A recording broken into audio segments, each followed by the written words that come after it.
नमस्कार, चार का चक्रव्यूह में आपका स्वागत है। मैं हूं आपके साथ सबा शाहिद शेख। नेता हो या अपराधी, आतंकी हो या जिहादी, कौन किसके चक्रव्यूह में फंसा, इस शो में आपको विस्तार से बताएंगे।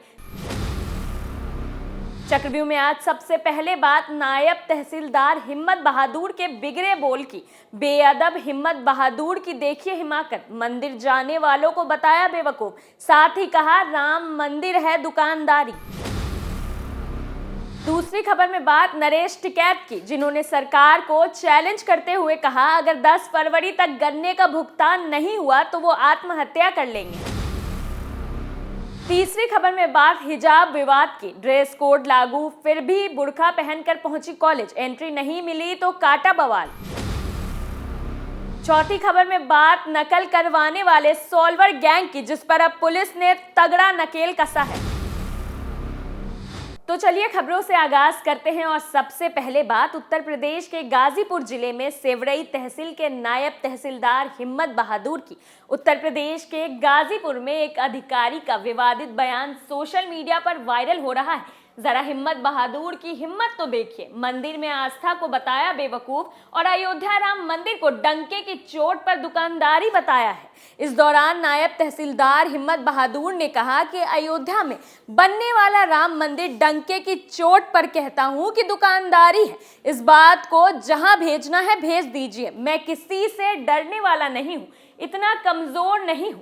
मंदिर से दर्शन पूजन कराकर लौटने के बाद सेवड़ई तहसील के नायब तहसीलदार हिम्मत बहादुर अपना हिम्मत दिखाते हुए देवी देवताओं और मंदिर में पूजा करने वाले लोगों का विरोध शुरू कर दिया। इस दौरान उन्होंने विवादित बयान भी दे डाला। नायब तहसीलदार सार्वजनिक स्थान पर मंदिर में पूजा और आस्था रखने वाले लोगों को बेवकूफ बता रहे थे। उनको शायद ये पता न चला हो, लेकिन कुछ लोगों ने हिम्मत बहादुर की बदजुबानी को कैमरे में कैद कर लिया। जब उनसे इस बाबत कुछ सवाल किए गए तब भी वो भड़क गए। बदजुबानी करते वक्त हिम्मत बहादुर ने ये नहीं सोचा कि वो लोगों की आस्था के साथ खिलवाड़ कर रहे हैं। आजकल देश में चलन हो गया है हिंदुओं की धार्मिक भावनाओं को चोट पहुंचाने का। जब से अमित शाह ने राम लल्ला के दर्शन की तारीख का ऐलान किया है, तब से इन जैसे कथित सेक्युलर लोगों की नींद हराम हो गई है। हालांकि अयोध्या में राम मंदिर बनाने का फैसला बीजेपी का नहीं था, बल्कि सुप्रीम कोर्ट का था। और इससे एक बात तो साफ है कि हिम्मत बहादुर सुप्रीम कोर्ट के फैसले को चैलेंज कर रहा है, जिसके लिए उसे सख्त से सख्त सजा मिलनी चाहिए।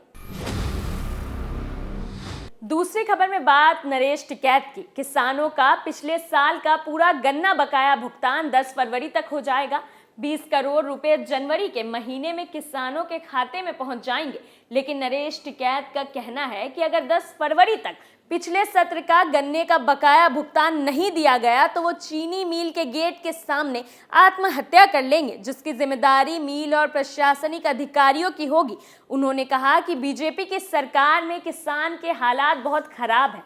किसानों का सभी विभाग शोषण कर रहे हैं, चकबंदी विभाग भी किसानों का शोषण करने में कम नहीं है। नरेश टिकैत की भाषणबाजी से भी अब राजनीतिक बू आने लगी है। खुद को गैर राजनीतिक बताने वाले दोनों भाई इस वक्त मैदान में हैं, मोदी और योगी सरकार को घेरने के लिए। अभी हाल ही में राकेश टिकैत राहुल गांधी से मिलने पहुंचे थे, तो ऐसा लगता है कि वहीं से दिशा निर्देश मिले हैं राकेश टिकैत को एक बार फिर से हमलावर होने के लिए। वैसे भी राकेश टिकैत हमेशा किसानों के मुद्दे को उठाते हैं, तुल पकड़ाते हैं और धरने पर बैठ जाते हैं, लेकिन वहीं जब उनकी जेब गर्म हो जाती है तो वो धरने से पीछे हट जाते हैं। अब बड़े मियाँ तो बड़े मियाँ, छोटे मियाँ भी सुभान अल्लाह। अब राकेश टिकैत तो लगातार राजनीति कर रहे हैं और साथ ही जेब भी गरमा रहे हैं, तो नरेश टिकैत क्यों पीछे रहें? ये वही नरेश टिकैत है जो विदेशी नागरिकों को सस्ती जमीन और सस्ता गन्ना दिलाने का बात करते दिखे थे, वो भी अपने ही गांव में। वो वीडियो खूब वायरल हुआ था। एक बार नरेश टिकैत को दोबारा वो वीडियो देख लेना चाहिए और फिर गन्ने के भुगतान की बात करनी चाहिए। वैसे अब जब दोनों भाई बीजेपी को घेरने आ ही चुके हैं तो देखने वाली बात होगी कि इस पर सरकार का क्या एक्शन होता है। वहीं तीसरी खबर में बात हिजाब विवाद की। कर्नाटक से शुरू हुआ बुर्के का विवाद काफी दिनों तक चर्चे में रहा। इस मुद्दे ने पूरे देश को लपेटे में ले लिया था। दोनों ही पक्षों के स्टूडेंट्स इसको लेकर लगातार प्रदर्शन करते रहे थे। फिर बात यूनिफॉर्म सिविल कोड की उठी और जाहिर है अगर आप किसी भी संस्थान में पढ़ते हैं या फिर कहीं काम करते हैं तो आपका एक समान दिखना जरूरी है। वहीं अब उत्तर प्रदेश से एक मामला सामने आया है जो ये दर्शा रहा है कि अब यूपी में भी हिजाब पर बवाल होने वाला है। मुरादाबाद में हिंदू कॉलेज की कुछ छात्राएं बुर्का पहनकर हिंदू कॉलेज के गेट पर पहुंची, जिसके बाद कॉलेज प्रशासन में खलबली मच गई। ड्रेस कोड लागू होने के बावजूद उत्तर प्रदेश के मुरादाबाद में हिंदू कॉलेज की कुछ छात्राओं ने इसमें खलल डालने की कोशिश की। छात्राएं बुर्का पहनकर कॉलेज में प्रवेश करना चाहती थी, लेकिन उन्हें अंदर जाने से रोक दिया गया। उन्हें साफ तौर पर कहा गया कि ड्रेस कोड लागू है, इसलिए किसी को भी बुर्का पहनकर अंदर एंट्री नहीं मिलेगी। प्रबंधन ने छात्राओं से कहा कि वो चाहे तो बुर्का उतार कर गेट से एंट्री ले सकती हैं और बाद में अंदर जाने के बाद पहन सकती हैं, लेकिन छात्राओं ने इसके लिए भी इनकार कर दिया। छात्राओं को साफ तौर पर कह दिया गया कि किसी भी छात्र या छात्रा को बुर्का या विशेष वस्त्र पहनकर अंदर नहीं आने दिया जाएगा। देखा जाए तो ये कोई नई बात नहीं है। हिजाब विवाद पहले भी काफी तूल पकड़ चुका है। अब एक बार फिर से मामला गरमाता दिख रहा है। छात्रों का कॉलेज में बुर्का पहनकर आना इस बात का संदेश है कि मामला गंभीर होने वाला है। जब ड्रेस कोड लागू है, फिर छात्राओं ने बुर्का पहनकर कॉलेज में आने का सोचा भी कैसे? अगर आप किसी संस्थान में पढ़ने जा रहे हैं तो आपको वहां का ड्रेस कोड लागू करना चाहिए ताकि उस संस्थान में पढ़ने वाले सभी छात्र छात्राएं एक समान रहें।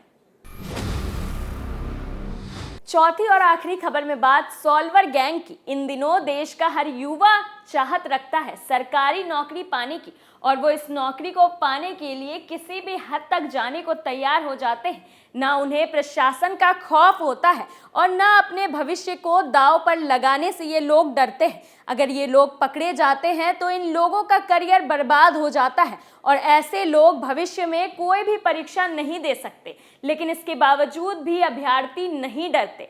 भर्ती पुलिस की हो, आर्मी की हो, टीचर के लिए हो या एसएससी की हो, भर्ती कोई भी हो, सॉल्वर गैंग अपने पंजे इतने मजबूत करके चलते हैं कि ये हर परीक्षा में सेंधमारी करने की हिम्मत और हिमाकत करते हैं। लेकिन अब ये लोग पकड़े गए हैं क्योंकि योगी बाबा के शासन में निर्देश सख्त हैं, इसलिए गैंग सिस्टम में सेंधमारी का काम ये ज्यादा दिन तक नहीं चला पाए। उत्तर प्रदेश पुलिस ने कर्मचारी चयन आयोग की परीक्षा में नकल कराने वाले सॉल्वर गैंग का भंडाफोड़ किया है। स्पेशल टास्क फोर्स ने सॉल्वर गैंग के 7 सदस्यों को पकड़ा है।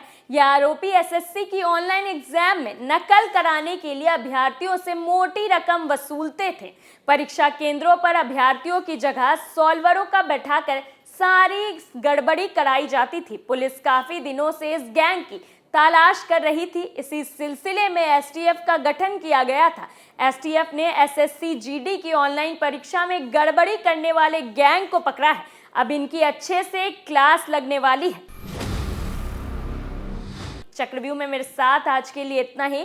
कल फिर कौन किसके चंगुल में फंसेगा, नए मुद्दे के साथ फिर हाजिर होंगे और दिखाएंगे कई और सनसनीखेज खुलासे। तब तक के लिए देखते रहिए कैपिटल टीवी। नमस्कार।